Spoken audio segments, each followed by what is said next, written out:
أعوذ بالله من الشيطان الرجيم. بسم الله الرحمن الرحيم.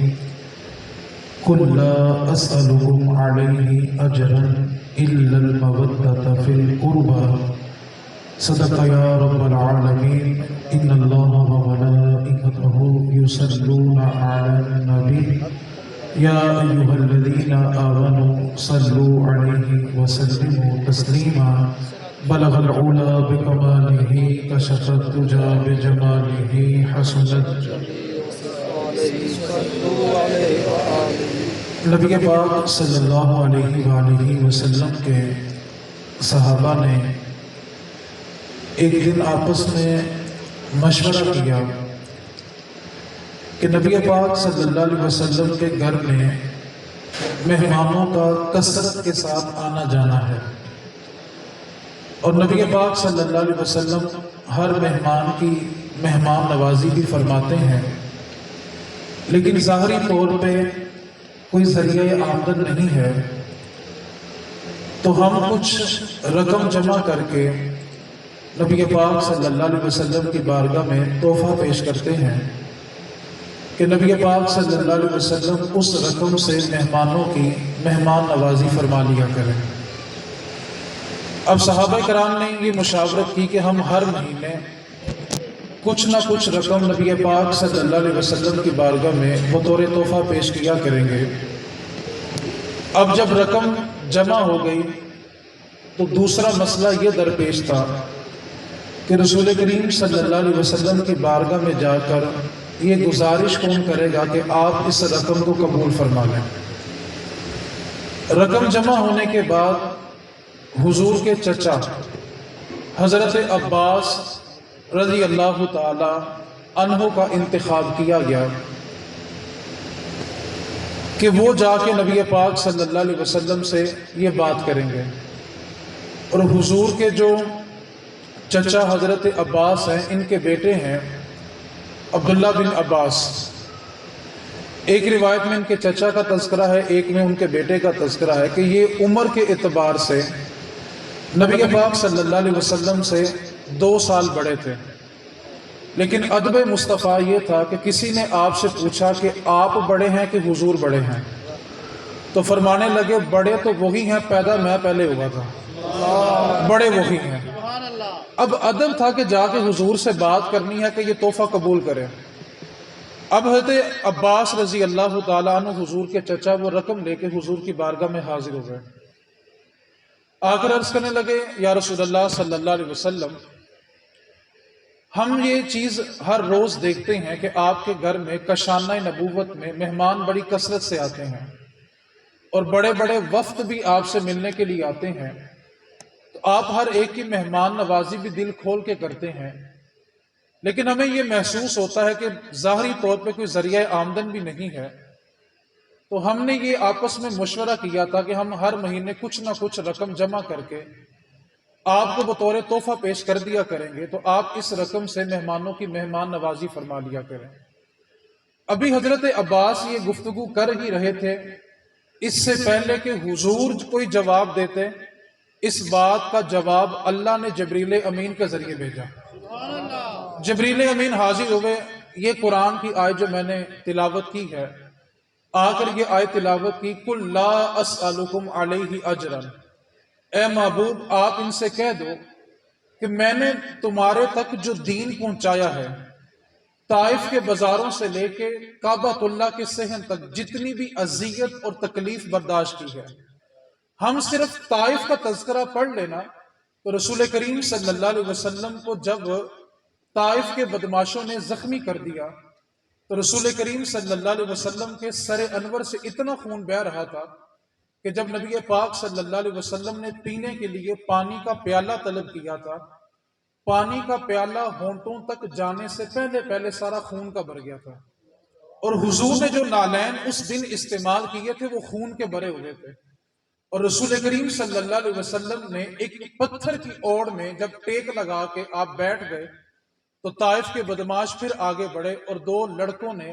رسول کریم صلی اللہ علیہ وسلم کے کندھوں سے حضور کو پکڑا اور نعوذ باللہ بے ادبی کرنے کے ارادے سے گھسیٹنے کا ارادہ کیا۔ ہم سمجھتے ہیں کہ دین ہم تک بڑی آسانی سے پہنچ گیا۔ نبی پاک صلی اللہ علیہ وسلم نے فرمایا کہ میں نے طائف سے لے کے کعبے کے صحن تک، کعبے کا صحن ہے، حضور نے سر سجدے میں رکھا ہوا ہے، کفار مکہ نے شرارت کی اور ایک اونٹ کی اوجڑی جو بدبو کی بڑی ہوئی تھی لا کر حضور کے دونوں کندھوں کے درمیان رکھ دی۔ مہر نبوت کے اوپر اونٹ کی اونچڑی پڑی ہوئی ہے اور اتنی وزنی ہے کہ حضور اپنا سر انور اٹھانا چاہتے ہیں، اٹھایا نہیں جاتا۔ سیدہ طیبہ طاہرہ مخدومہ کائنات سلام اللہ علیہا، آپ فرماتی ہیں کہ وہ پہلا دن تھا جس دن میں نے اپنے گھر سے باہر قدم رکھا، 9 برس کی عمر ہے، اور کعبے کے صحن میں آ کر اپنے بابا کے کندھوں سے اس اوجری کو ہٹاتی ہیں، اور پھر سیدہ اپنے بابا کو، حضور کو لے کے ایک کنویں کے کنارے جاتی ہیں اور اپنے ننھے ہاتھوں سے حضور کی پشت کو پانی سے دھوتی ہیں۔ اس کے بعد سیدہ نے ایک جملہ کہا، اے اللہ، جس نے آج میرے بابا کو اذیت دی ہے، ایک ایک کو ذلیل کر کے مارنا۔ اور عبداللہ بن مسعود فرماتے ہیں کہ جب جنگیں ہوتی تھی ہر صحابی کوئی الگ چیز دیکھتا تھا، لیکن میں یہ دیکھتا تھا کہ جس کے بارے سیدہ نے ہاتھ اٹھائے ہیں نا، اللہ نے سب کو ذلیل کر کے مارا ہے۔ ایک بھی ایسا نہیں تھا کہ جو عزت کی موت مرا ہو، سب کے سب ذلت کی موت مرے۔ تو نبی پاک صلی اللہ علیہ وسلم نے فرمایا کہ میں نے طائف کے بازاروں سے لے کے کعبہ اللہ کے صحن تک جتنی اذیتیں برداشت کی ہیں دین پہنچانے کے لیے، میں تم سے اس پر لا اسالکم علیہ اجرا، کوئی اجرت طلب نہیں کرتا، اور اگر تم میرے لیے کچھ کرنا ہی چاہتے ہو تو اتنا کرنا، الا المودۃ فی القربى، میری اولاد سے محبت کرتے رہنا۔ میں نے تمہیں دین دیا ہے تو میری اولاد سے محبت کرنا۔ اب قرآن میں جو لفظ ہے وہ الا المودۃ فی القربى، اہل بیت سے محبت کا تقاضا نہیں ہے، مودت کا تقاضا ہے۔ محبت اور مودت میں کچھ فرق ہوتا ہے۔ محبت جب کوئی انسان کسی دوسرے انسان سے کرتا ہے تو زندگی کے کسی نہ کسی موڑ پہ جا کے وہ محبت نفرت میں بدل سکتی ہے، لیکن جو مودت ہوتی ہے وہ زندگی کے کسی موڑ پہ نفرت میں نہیں بدلتی۔ اس کی مثال مفسرین نے لکھی ہے کہ مچھلی جو ہے اس کو پانی کے ساتھ محبت نہیں، مودت ہے۔ آپ پانی کے علاوہ اس کو مہنگے سے مہنگے مشروب میں ڈال دیں، وہ نہیں جیت سکتی، وہ مر جائے گی۔ کیوں کہ مچھلی کو پانی کے ساتھ مودت ہے، اور مودت کا سادہ معنی یہ ہوتا ہے جس سے بچھڑے تو انسان مر جائے۔ اور اللہ تعالیٰ نے نبی کی آل سے، مومنوں سے محبت نہیں مانگی بلکہ مودت مانگی ہے، کہ جس طرح مچھلی پانی سے بچھڑے تو مر جاتی ہے، اس طرح اگر کسی کے سینے سے نبی کی اولاد کی محبت نکلے تو وہ مر جانا چاہیے، اس کا جینے رہنے کا حق ہی نہیں ہے۔ میرے نبی پاک صلی اللہ علیہ وسلم نے فرمایا کہ ایک شخص بالغ ہونے سے لے کے مرتے دم تک ایک نماز بھی قضا نہ کرے، جب سے بالغ ہوا اور جس دن مرا اس نے ایک نماز بھی قضا نہیں کی، اور زندگی میں ہر سال حج بھی کیا، ہر سال زکوٰۃ بھی دی، اور جب مرا تو اس کی حالت یہ تھی کہ اس کے ایک ہاتھ میں غلاف کعبہ تھا اور دوسرے ہاتھ میں کعبے کی دہلیز، کعبے کا دروازہ ہے۔ نماز زندگی کی ایک نہیں چھوڑی، حج بھی ہر سال کیا، زکوٰۃ بھی ہر سال دی، مرا تو اس حالت میں کہ ایک ہاتھ میں کعبے کا غلاف ہے اور دوسرے ہاتھ میں کعبے کی دہلیز، کعبے کا دروازہ ہے۔ لیکن میرے رسول کریم صلی اللہ علیہ وسلم نے فرمایا اگر اس کے دل میں میری اولاد کے لیے بغض ہے تو جیسے مرے گا سیدھا جا کے جہنم میں گرے گا۔ عالم کیا تھا کہ ہر سال حج کیا، ہر سال زکوٰۃ دی۔ آج بھی کچھ لوگ سمجھتے ہیں کہ ہم اپنی عبادت سے بخشے جائیں گے۔ ایک بات تو یاد رکھیں، رب کی ذات بڑی بے نیاز ہے، وہ قبول کرنے پہ آئے تو کسی کا ایک سجدہ ہی قبول کر لے، اور نہ کرنے پہ آئے تو ساری زندگی کی عبادتیں منہ پہ مارے۔ میرے رسول کریم صلی اللہ علیہ وسلم نے فرمایا بنی اسرائیل کا ایک بندہ 700 سال اس نے اللہ کی بارگاہ میں سجدہ کیا۔ میرے نبی پاک نے فرمایا قیامت والے دن جب اس کو میزان پہ لایا جائے گا، اس کے اعمال کو تولا جائے گا، اس کے نامہ اعمال میں 700 سال کے سجدے ہوں گے۔ رب فرمائے گا فرشتوں اس کو جنت میں لے جاؤ۔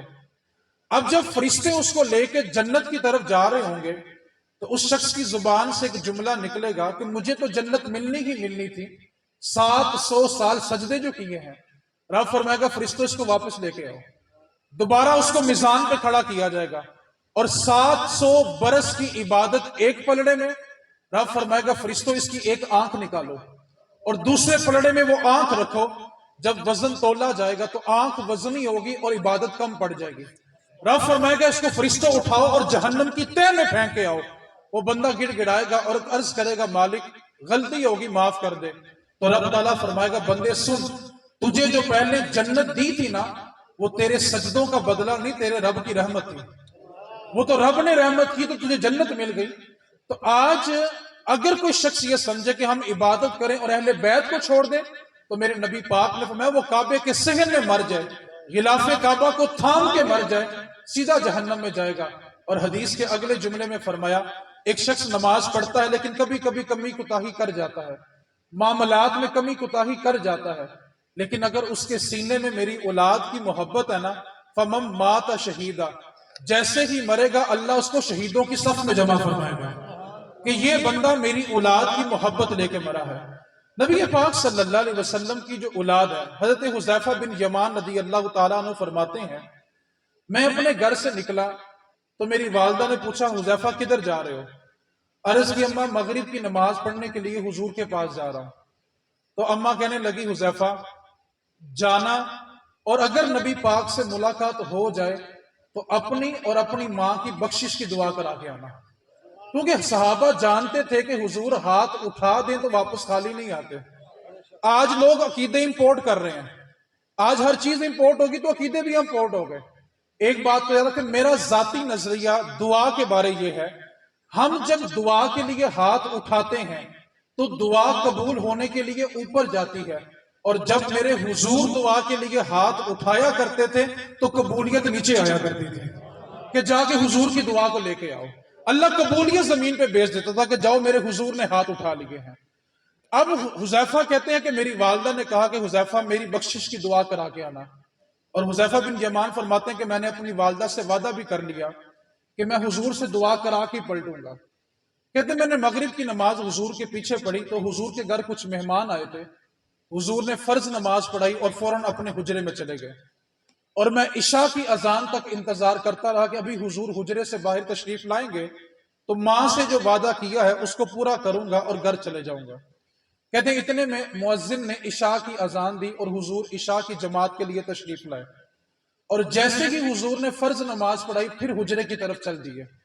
اب میں حضور کے پیچھے پیچھے کہ رات ہو گئی ہے، اب حضور تو فجر تک آئیں گے، تو میں نے تو ماں سے وعدہ کیا تھا کہ دعا کراؤں گا تو واپس آؤں گا۔ حذیفہ بن یمان فرماتے ہیں کہ میں حضور کے پیچھے پیچھے، حضور آگے آگے چل رہے ہیں اور میں حضور کے پیچھے پیچھے چل رہا ہوں۔ حضور نے پلٹ کے پیچھے نہیں دیکھا، حضور آگے رخ ہیں، آگے چل رہے ہیں، میں پیچھے پیچھے ہوں۔ میرے نبی پاک نے پیچھے مڑ کے نہیں دیکھا اور فرمایا میرے پیچھے کون ہے؟ حذیفہ تو نہیں ہے؟ پوچھا میرے پیچھے کون ہے؟ حذیفہ تو نہیں ہے؟ عرض کیا آقا نام ہاں میں ہی حذیفہ ہی ہوں۔ اب حضور کا اگلا جملہ سنے، آئے کس لیے تھے؟ کہ اپنی اور اپنی ماں کی بخشش کی دعا کرانی۔ پوچھا میرے پیچھے کون ہے؟ حذیفہ ہے؟ عرض کیا آقا میں حذیفہ ہوں۔ میرے مصطفیٰ نے فرمایا حذیفہ اللہ تیری اور تیری ماں کی بخشش فرمائے، بتا کس کام کے لیے آیا ہے؟ اللہ تجھے بھی بخش دے، اللہ تیری ماں کو بھی بخش دے، بتا تو کس کام کے لیے آیا؟ حذیفہ کہتے ہیں میری حیرت کی انتہا نہ رہی کہ جو دامن میں لے کر جانا تھا حضور نے پہلے ہی عطا فرما دیا۔ عرض کی آقا جو دعا آپ نے دی بس وہی کروانے آیا تھا۔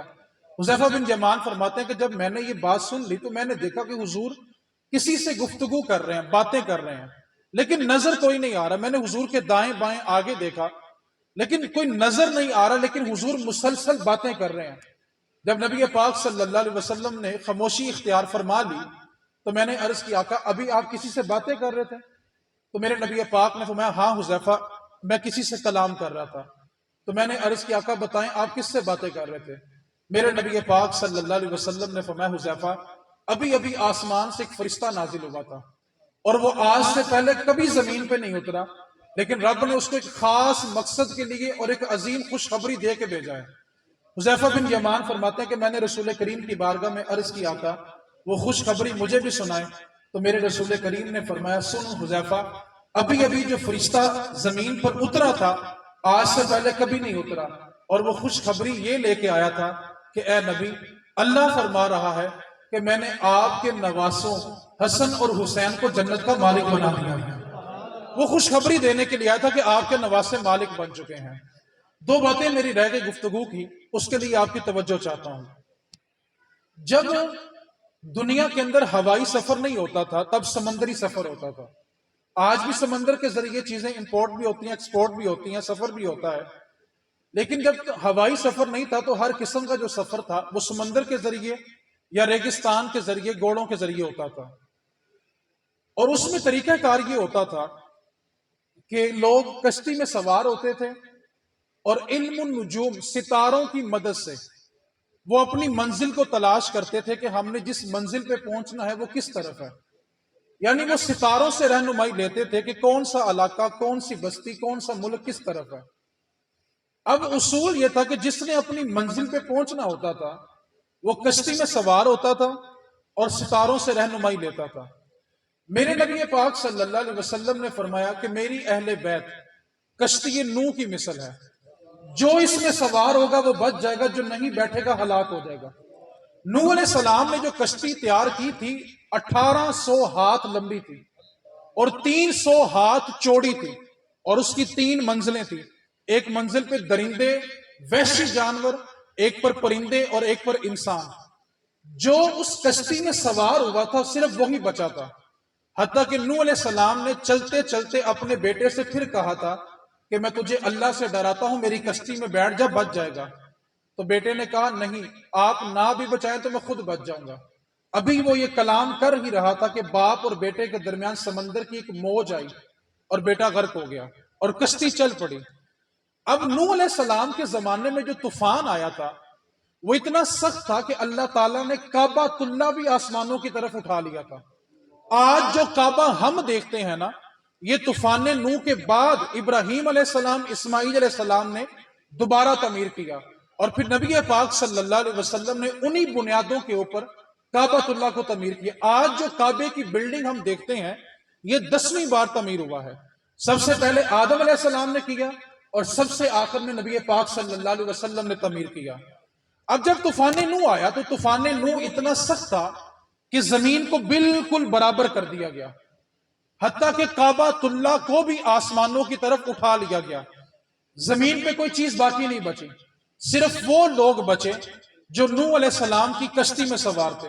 وہ انسان تھے، جانور تھے، پرندے تھے، جو کشتی میں سوار ہوا وہ بچ گیا، اور اللہ تعالیٰ نے دوبارہ نسلیں انہی سے چلائی ہیں۔ اب نبی پاک صلی اللہ علیہ وسلم نے فرمایا کہ میری اہل بیت کشتی نوح کی مثل ہے، جو اس میں سوار ہوگا وہ بچے گا اور جو نہیں سوار ہوگا وہ ہلاک ہو جائے گا۔ اور دوسری طرف فرمایا کہ میرے صحابہ ستاروں کی مانند ہیں، کسی ایک کی بھی پیروی کرو گے ہدایت پا جاؤ گے۔ اب کوئی شخص اٹھے اور وہ یہ کہے کہ میں نے منزل پہ جانا ہے لیکن میں نے کشتی میں سوار نہیں ہونا، ستاروں سے رہنمائی لوں گا اور چلنا چاہتا ہوں، تو ہم سب کہیں گے ڈوب کے مر جائے گا۔ اگر منزل چاہیے تو کشتی میں بیٹھنا پڑے گا، ورنہ سمندر کی گہرائیوں میں ڈوبے گا اور فنا ہو جائے گا۔ اور اگر دوسرا طبقہ اٹھے اور وہ یہ کہے کہ ہم کشتی میں تو بیٹھیں گے لیکن ستاروں سے رہنمائی نہیں لیں گے، تو ساری رات اس سمندر کے غوطے اور چکر کاٹتے رہیں گے، کبھی منزل پہ نہیں پہنچیں گے۔ کیوں؟ کشتی جب پانی کے درمیان پہنچتی ہے، چاروں طرف نظر اٹھائی جائے تو ہر طرف تحد نگاہ صرف پانی نظر آتا ہے، منزل نہیں ملے گی۔ اگر کوئی کہے کہ کشتی میں بیٹھیں گے، ستاروں سے رہنمائی نہیں لیں گے، پھر بھی منزل نہیں ملے گی، اور کوئی کہے کہ ستاروں سے رہنمائی لیں گے اور کشتی میں نہیں بیٹھیں گے، پھر بھی منزل نہیں ملے گی۔ کسی کو منزل چاہیے تو اس کو کشتی میں بیٹھنا بھی پڑے گا اور ستاروں سے رہنمائی لینی بھی پڑے گی، پھر ہی اس کو اس کی منزل ملے گی۔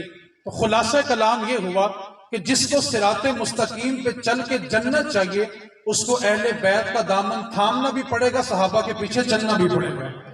کوئی شخص یہ کہے کہ میں اہل بیت کو چھوڑ دوں یا صحابہ کو چھوڑ دوں تو ساری زندگی ٹھوکریں کھاتا رہے گا۔ جو ان کے در سے یار پھرتے ہیں پھر در بدر یوں ہی خار پھرتے ہیں، پھر منزل اس کے نصیب میں نہیں ہے، منزل اس کا مقدر نہیں ہے۔ اگر اس کو جنت چاہیے تو اہل بیت کی کشتی میں بیٹھنا پڑے گا اور ستاروں سے رہنمائی لیتے ہوئے اس کو جنت کی طرف جانا پڑے گا۔ کسی ایک کا بھی دامن چھوڑ دو تو منزل کبھی نہیں ملے گی۔ آج لوگوں نے طرح طرح کے بہانے تراشنے شروع کیے۔ میں آپ کو صرف ایک مثال دے کے آپ کی توجہ اس بات کی طرف مبذول کروانا چاہتا ہوں. اگر ہم اپنی زندگی میں کسی انسان کے بارے میں شک میں پڑ جائیں اور ہماری نظر میں کوئی انسان مشکوک ہو جائے، تو جو مشکوک ہوتا ہے اس کی ہر بات میں شک ہوتا ہے، کیونکہ وہ ہماری نظر میں مشکوک ہو چکا ہے. وہ ہم سے سچی بات بھی کر رہا ہو تو ہمیں محسوس ہوتا ہے کہ شاید اس کی بات میں سچائی ہے، شاید جھوٹ بول رہا ہے، کیونکہ ہم اس کو مشکوک سمجھتے ہیں، ہم اس کی ذات کے بارے میں شک کرتے ہیں. آج یورپ پیسہ اس بات پر لگا رہا ہے کہ کسی طریقے سے امت کو صحابہ اور اہل بیت کے بارے میں مشکوک کر دیا جائے. آپ ایک لمحے کے لیے سوچیں، اللہ نہ کرے جو شخص صحابہ یا اہل بیت کے بارے میں شک میں پڑ جائے تو اس کو دین کہاں سے ملے گا؟ آج ہم تک جو دین پہنچا کس نے پہنچایا؟ صحابہ نے پہنچایا، اہل بیت نے پہنچایا، حضور کے ذریعے دین پہنچا. اور آج تو ایک نیا طبقہ بھی آیا کہتا ہے جو قرآن میں ہے وہ مان لو، جو حدیث میں ہے وہ صحیح حدیثیں نہیں ہے.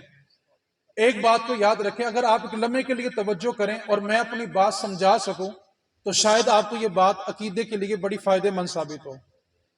حدیث کہتے ہیں کہ جو نبی پاک نے کہا یا نبی پاک نے کیا یا جو آپ کے سامنے کیا گیا اور آپ نے اس سے منع نہیں فرمایا. اب ہم قرآن کو قرآن مانتے ہیں، کس نے بتایا کہ یہ قرآن ہے؟ تھوڑا بولیں گے تو بات سمجھ آ جائے گی. آپ کے پاس کوئی فرشتہ تو نہیں آیا کہ یہ قرآن ہے؟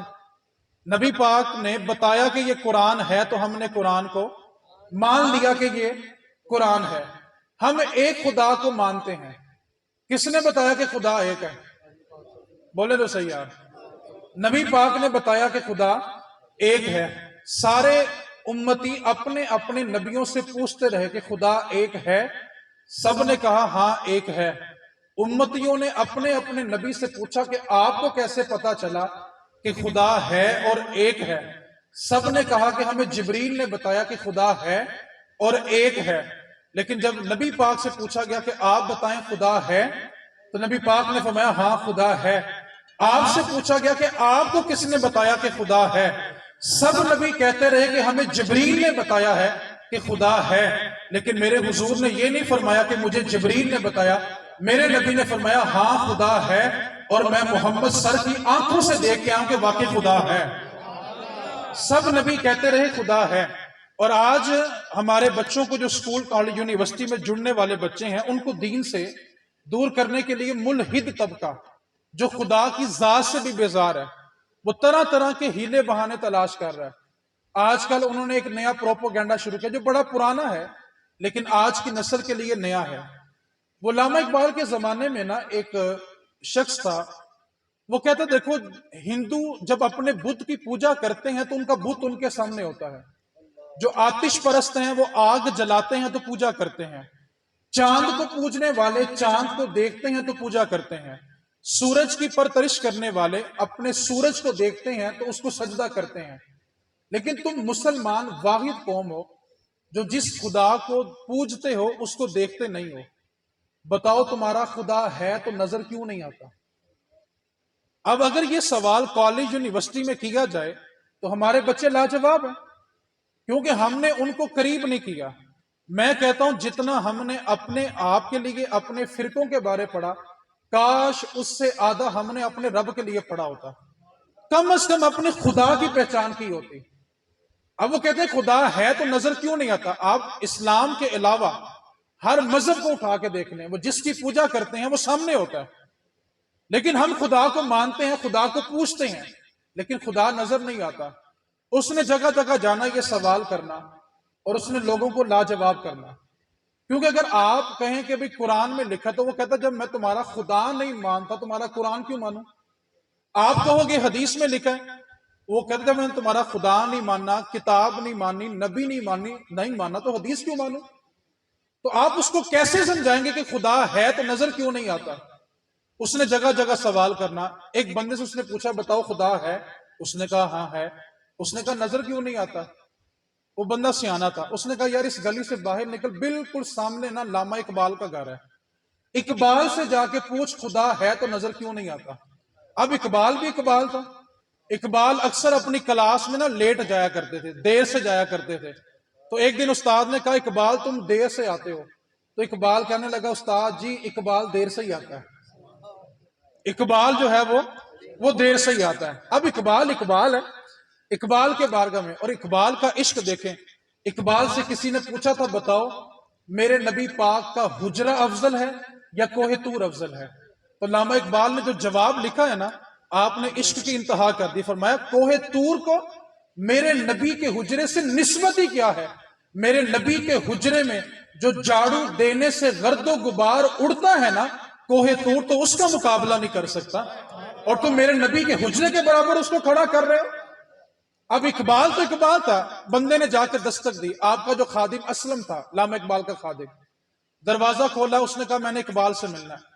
علامہ اقبال نے نا اپنے گھر کے صحن میں کیاری پھولوں کی کیاری بنائی ہوئی تھی، اور صبح صبح کا وقت تھا، علامہ اقبال پھولوں کو پانی لگا رہے تھے۔ اسلم نے آ کے کہا اقبال باہر کو بندہ ہے وہ آپ سے ملنا چاہتا ہے۔ آپ نے فرمایا بلا لو۔ اب علامہ اقبال کے سامنے جب بندہ آیا نا، تو علامہ اقبال نے یوں صرف ایک نظر بھر کے اس کو دیکھا اور اپنی کیاری میں سے ایک پھول توڑا اور اس آنے والے مہمان کو دیا۔ اس نے پھول سونگا تو کہنے لگا اقبال خوشبو بڑی کمال ہے۔ کیا کہنے لگا؟ بولیں گے تو بات بڑی جلدی سمجھ آئے گی۔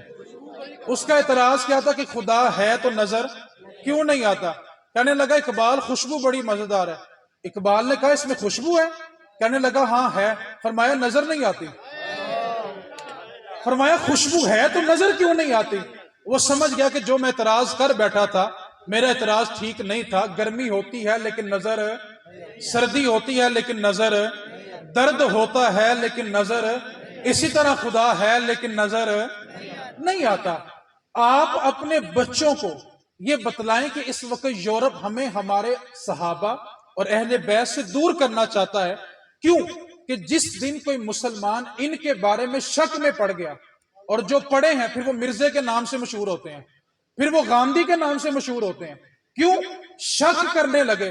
اور میرے نبی کے صحابہ کے بارے شک کرو، میرے نبی پاک نے فرمایا اللہ تعالیٰ نے جب ساری کائنات کو بنا لیا، سب کی روحیں بنا لی، اللہ تعالیٰ نے انبیاء اور رسولوں کے بعد سب سے زیادہ جو پاکیزہ دل پایا وہ میرے صحابہ کا دل پایا۔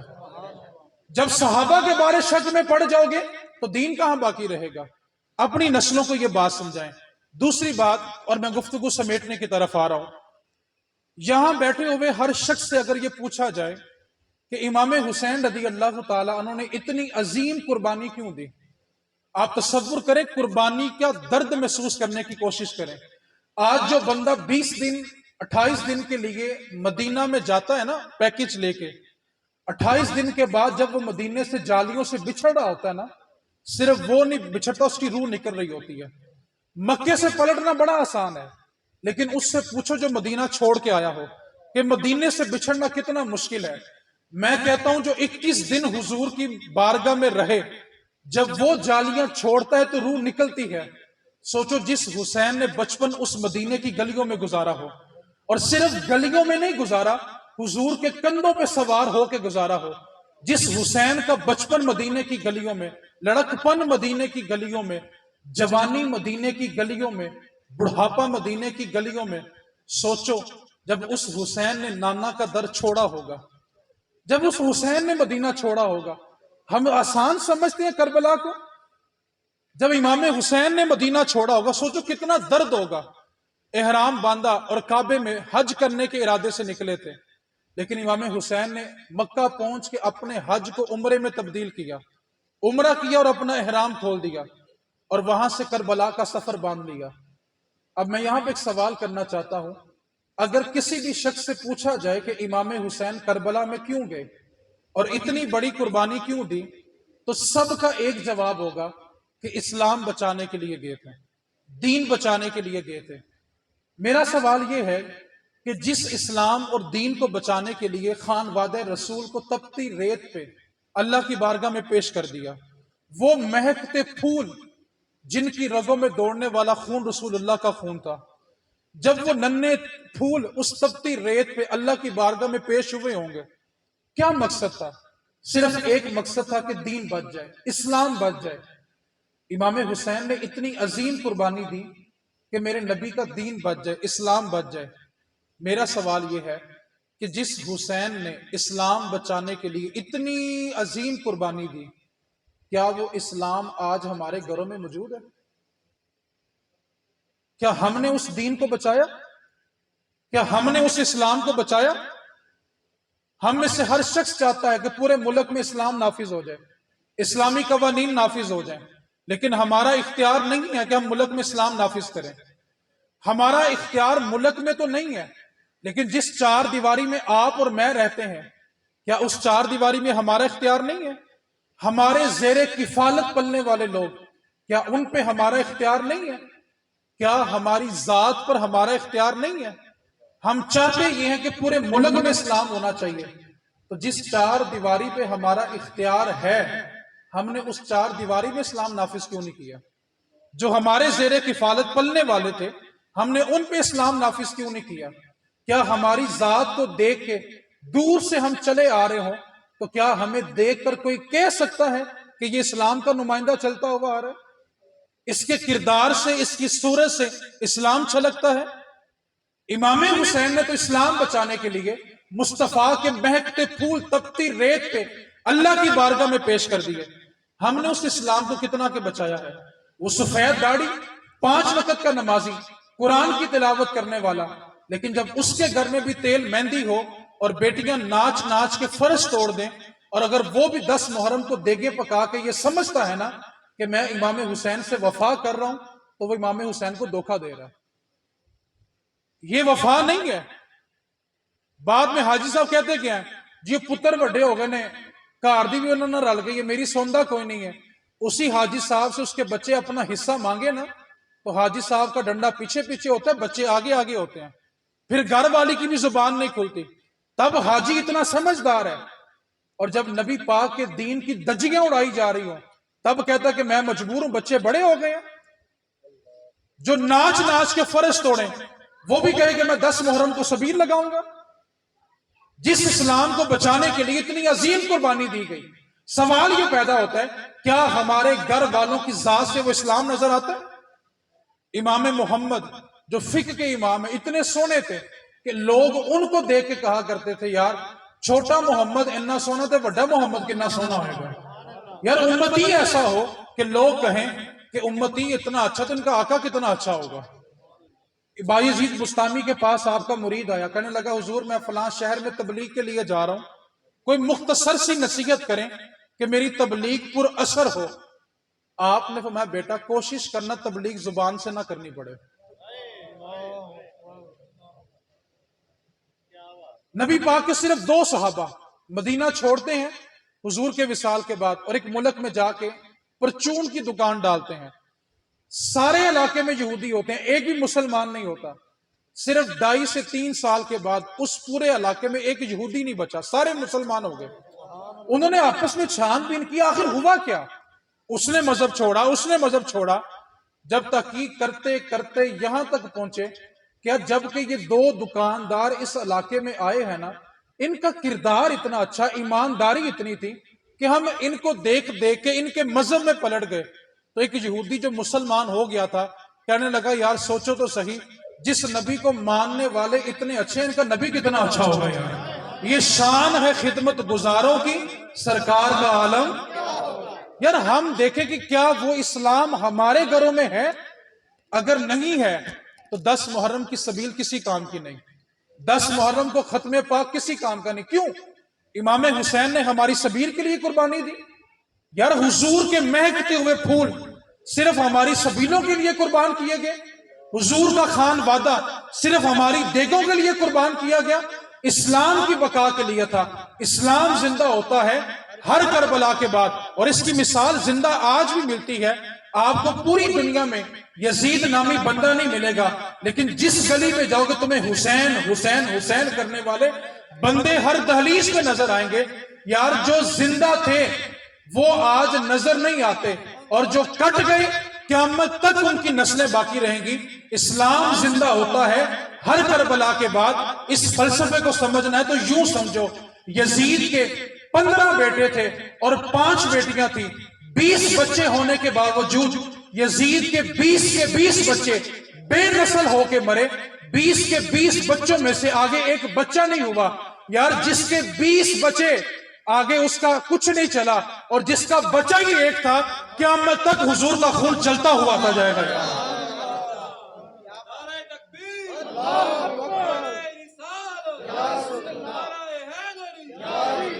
اس کے تو 20 بچے تھے لیکن آگے ایک نہیں بچا، اور جس کا بچہ ہی ایک تھا. کیوں بلا؟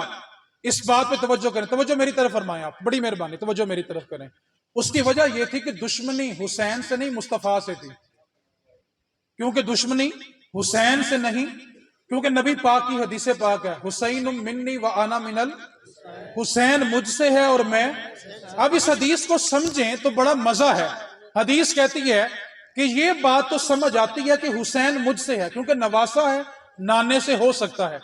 حدیث کا پہلا ٹکڑا تو سمجھ آیا کہ حسین مجھ سے ہے، لیکن یہ سمجھ نہیں آیا وہ انا من الحسین، میں حسین سے ہوں.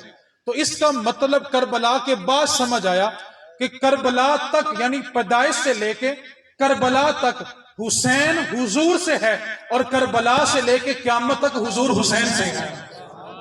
حسین نے کام ایسا کیا. میرے نبی پاک نے ایک ہی حج فرمایا، خطبہ ارشاد فرما رہے، خطبہ حجۃ الوداع. ایک صحابی بھاگتے ہوئے آئے، عرض کی آقا ایک حاجی تھا، احرام باندھا ہوا تھا اور لبیک اللہم لبیک کہتا ہوا کعبے کی طرف آ رہا تھا. رستے میں اونٹ کی ٹانگ پھسلی، زمین پہ گرا، گردن کی ہڈی ٹوٹی ہے، حاجی مر گیا ہے، اور اس کی زبان پہ تھا لبیک اللہم لبیک. میرے نبی پاک نے، میں تم ایسا کرو، اس حاجی کو اس کے احرام میں کفن دو اور دفن کر دو. جب دفن کر دیا گیا تو میرے نبی پاک نے ایک جملہ ارشاد فرمایا، صحابہ جو جس حالت میں مرے گا، جو جس حالت میں، قیامت والے دن قبر سے اسی حالت سے نکالا جائے گا. اور یہ حاجی جس کو تم نے ابھی ابھی دفن کیا، اس کی زبان پہ تھا لبیک اللہم لبیک.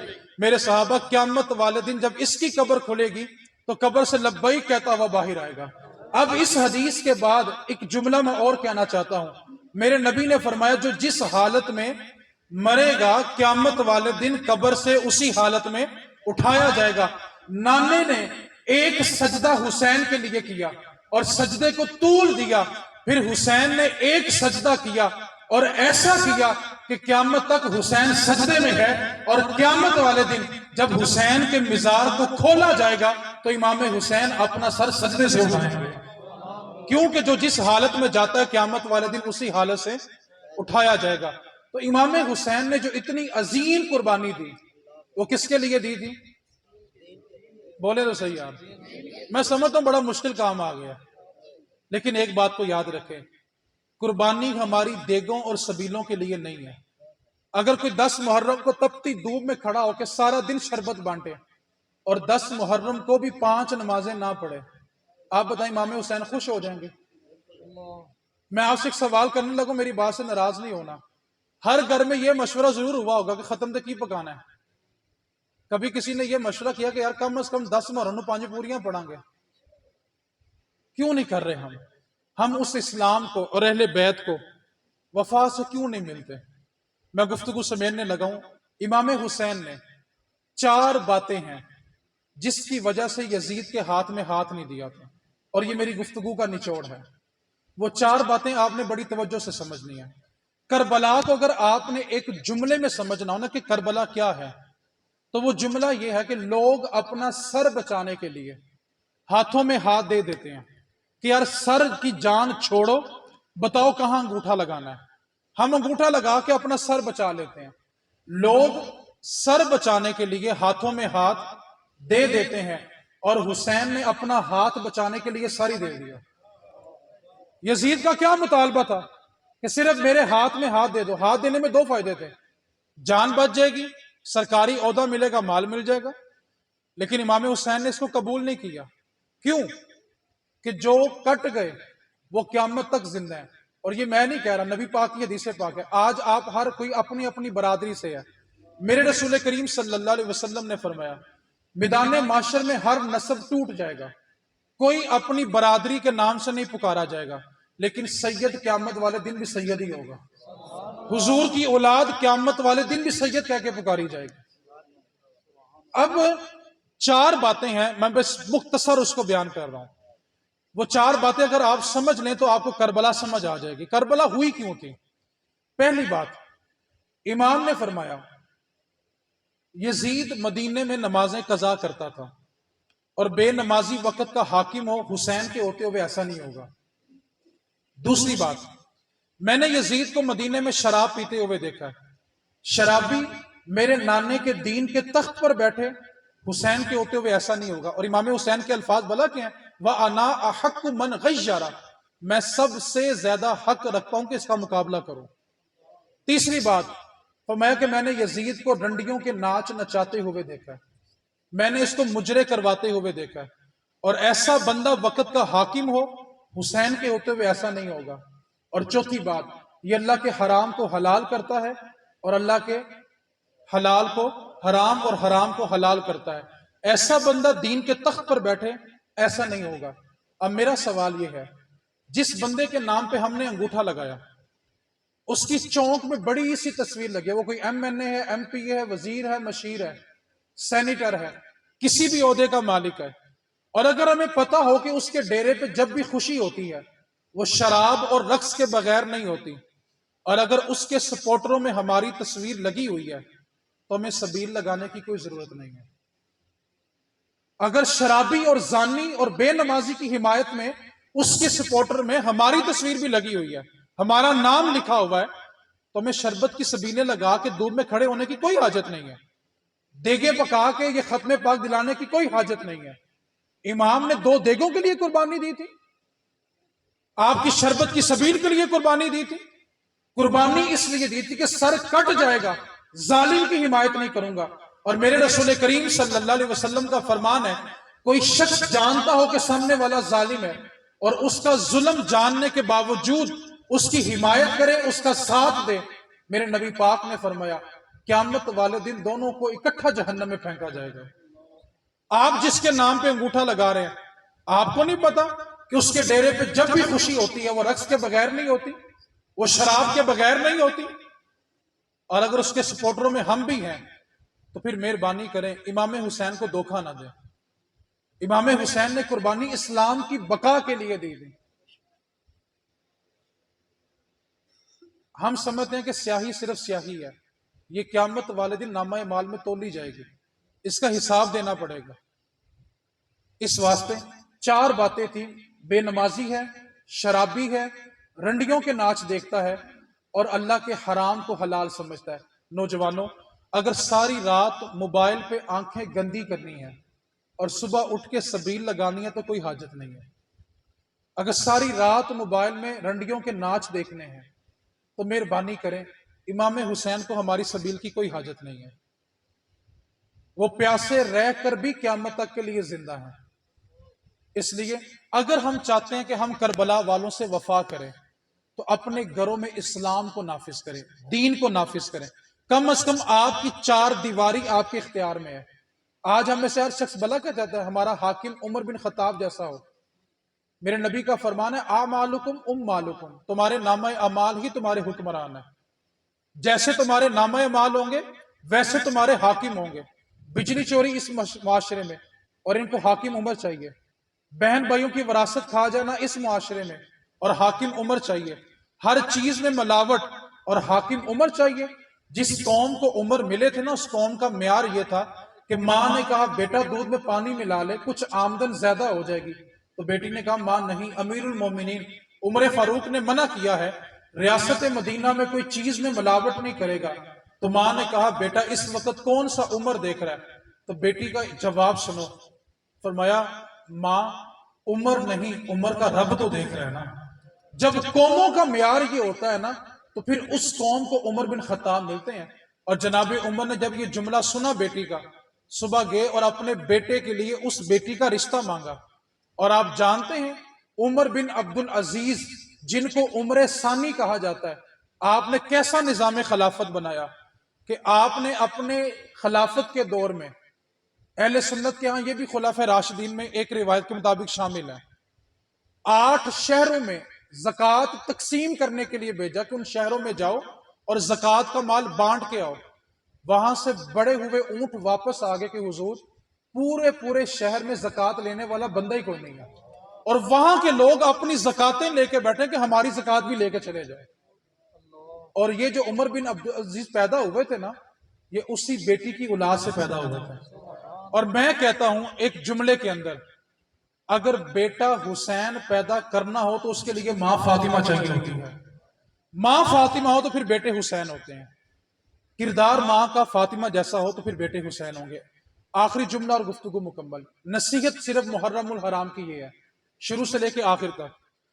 زندگی کے کسی موڑ پہ آپ کا مقابلہ، آپ کا جھگڑا اگر کسی سید سے ہو جائے، اپنا حق چھوڑ دینا، صرف یہ سوچ کے کہ اس کی رگوں میں جو دوڑنے والا خون ہے نا، وہ میرے مصطفیٰ کا خون ہے، صرف یہ سوچ کے کہ یہ میرے نبی پاک کی اولاد ہے، آپ حق پہ ہو، آپ ہی حق پہ ہو، چھوڑ دینا۔ کیوں؟ وہ نسل میرے مصطفیٰ کی ہے، میرے نبی پاک صلی اللہ علیہ وسلم کی اولاد کی ایک بیٹی، عراق کا شہر ہے، ایک بیٹی ہے، سیدہ ہے، بیوہ ہو جاتی ہے۔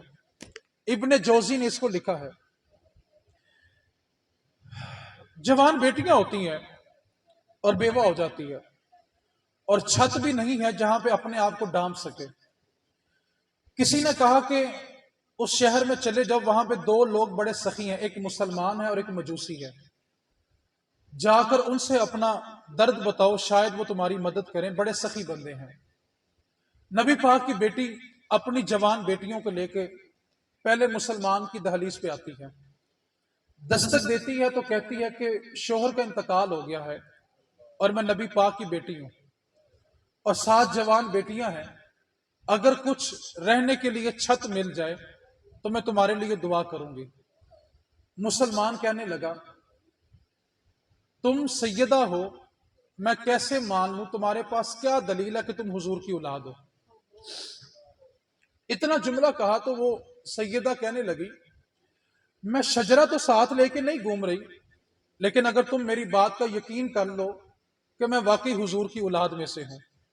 وہ کہنے لگا، تمہارے پاس کیا دلیل ہے کہ تم حضور کی اولاد میں سے ہو؟ اتنی بات کہی تو وہ سیدہ جو تھی وہ چلی اور مجوسی کے دروازے کی طرف چلی۔ مہربانی کریں، میں آپ کو 10 منٹ دوں گا، مہربانی کریں۔ وہ مجوسی کے دروازے کی طرف چلی، جا کر اس نے مجوسی کے دروازے پہ دستک دی۔ مجوسی باہر آیا تو اس نے پوچھا کون؟ کہنے لگی کہ میں جو مسلمانوں کے نبی ہیں ان کی اولاد میں سے ان کی بیٹی ہوں، شوہر کا سایہ اٹھ گیا ہے، جوان بیٹیاں، چھت نہیں ہے۔ مجوسی نے کہا رکو، میں بھی آتا ہوں۔ مجوسی گھر میں داخل ہوا، اس نے اپنی بیوی سے کہا کہ آج ہمارے گھر جو مسلمانوں کا نبی ہے نا، اس کی بیٹی آئی ہے، ایک کمرہ ابھی اچھی خوشبو لو، اس سے 2 ڈالو، کچھ برتن لو، ان کو 2 ڈالو۔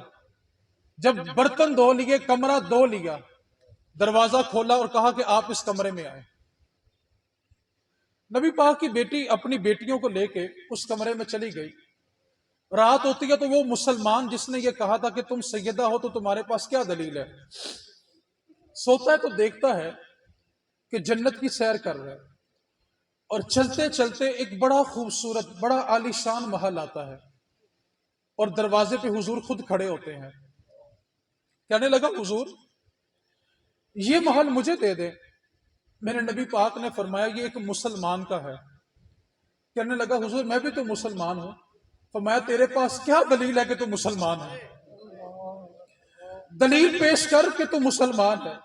ابھی یہ بات سنی، آنکھ کھلی، باغا گلیوں میں در بدر کی ٹھوکریں کھائے کہ حضور کی اولاد کہاں چلی گئی، حضور کی بیٹی کہاں چلی گئی۔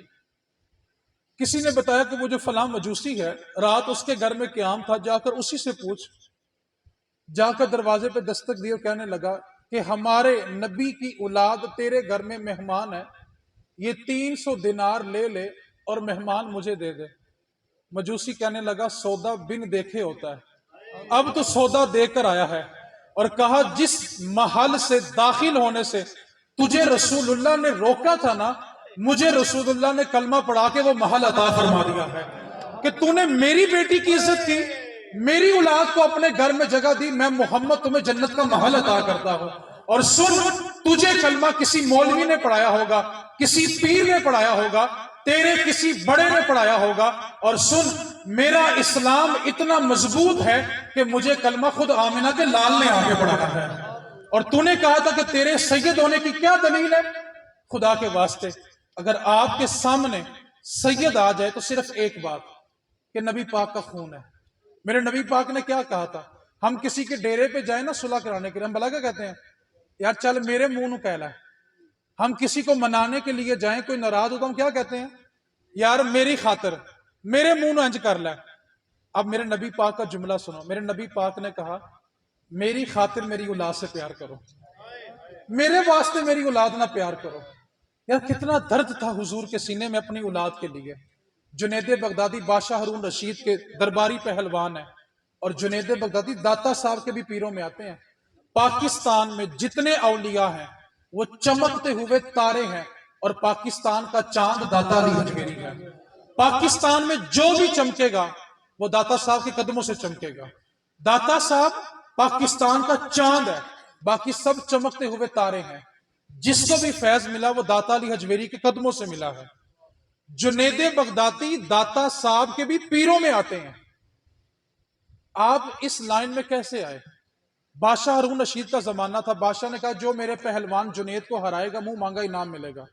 ایک کمزور لاغر شخص اس نے کہا میں جنید سے لڑائی لڑوں گا۔ لوگوں نے کہا تو نے مرنا ہے، وہ درباری پہلوان ہے، مالشیں، دیسی خوراک، دیسی گھی، میوہ جات، وہ درباری پہلوان ہے، اور جنید کے مقابلے میں تو کوئی پہلوان کھڑا بھی نہیں ہوتا۔ تو پہلوان بھی نہیں ہے، لاغر ہے، کمزور ہے۔ اس نے کہا میں نے لڑنا ہے۔ میدان لگا، وہ کبڈی سے پہلے ہاتھوں میں ہاتھ ڈالتے ہیں نا، جب جنید نے اور کمزور شخص نے ہاتھوں میں ہاتھ ڈالے تو کمزور شخص کہنے لگا جنید میں تم سے لڑنے نہیں آیا، اصل بات یہ کہ میں ایک سید ہوں، اور گھر میں بچے 3 دن سے بھوکے ہیں، بچوں کی روٹی لینے کے لیے آیا ہوں، اور اے جنید میری رگوں میں دوڑنے والا خون میرے نبی پاک کا خون ہے۔ جنید نے کہا تو کشتی شروع کر۔ لاغر انسان نے جنید کو اٹھایا، زمین پہ پٹخ مارا۔ بادشاہ اپنی نشست سے کھڑا ہو گیا، اس نے کہا میرا جنید کشتی ہار جائے؟ ایسا نہیں ہوگا، دوبارہ کشتی لڑی جائے گی۔ دوبارہ پھر ہوا، سید نے پھر کہا جنید میں سید ہوں اور صرف بچوں کے لیے روٹی لینے آیا ہوں، مہربانی کرنا میری عزت رکھ لینا۔ جنید نے کہا تو کشتی لڑ۔ دوسری بار، تیسری بار ہارا۔ جب جنید بغدادی ہار گئے تو بادشاہ نے کہا جنید میرے دربار سے نکل جا، تو نے آج میری ناک کٹوا دی۔ سارا ملک کہہ رہا ہے ہارون کا جنید پہلوان ہار گیا، جا چلا جا میرے دربار سے۔ جنید شاہی دربار سے نکلے، ساری زندگی شاہانہ زندگی۔ گھر آئے تو بیوی نے پہلا تانا دیا کہ محلے کی خواتین مجھے تانے مار رہی ہیں کہ تیرا پہلوان جس کا ملک و شہرہ تھا وہ ایک کمزور ایک لاغر شخص سے آ رہا ہے۔ جنید بغدادی نے بستر باندھا، جنگل میں چلے گئے، روتے روتے روتے روتے سو گئے۔ میرے مصطفیٰ خواب میں تشریف لائے، فرمایا جنید آج تو نے میرے بیٹے کی عزت کی ہے، میں محمد قیامت والے دن تیری عزت کروں گا اور تجھے جنت لے کے دوں گا۔ تو یار آپ کے مقابلے میں جب سید آ جائے، آپ حق پر ہوں، آپ ہی حق پر ہوں، جھگڑا چھوڑ دینا۔ کیوں؟ اس کی رگوں میں دوڑنے والا خون میرے رسول پاک کا خون ہے، اور اس خون کے اوپر شروع سے بڑے ظلم ہوئے ہیں۔ میرے نبی پاک نے فرمایا جو بندہ حق پہ ہونے کے باوجود جھگڑا چھوڑ دے، میں محمد اس کو جنت میں ایک گھر کی ضمانت دیتا ہوں، میں ضامن ہوں، اور جس کی ضمانت حضور دیں اس کو اور کیا چاہیے یار۔ تو میں تم حق پہ ہو، جھگڑا چھوڑ دو، میں ضمانت دیتا ہوں اللہ تمہیں جنت میں گھر دے گا۔ افضل ہے کل جہاں سے گھرانہ حسین کا، افضل ہے کل جہاں سے گھرانہ حسین کا، نبیوں کا تاجدار ہے نانا حسین کا۔ ایک پل، بس ایک پل کی تھی حکومت یزید کی، 20 تھے آگے ایک نہیں چلا۔ کیوں؟ اللہ کا اعلان تھا ان شانی اکا هو الابتر، اے محبوب تیرا دشمن بے نسل ہو کے مرے گا۔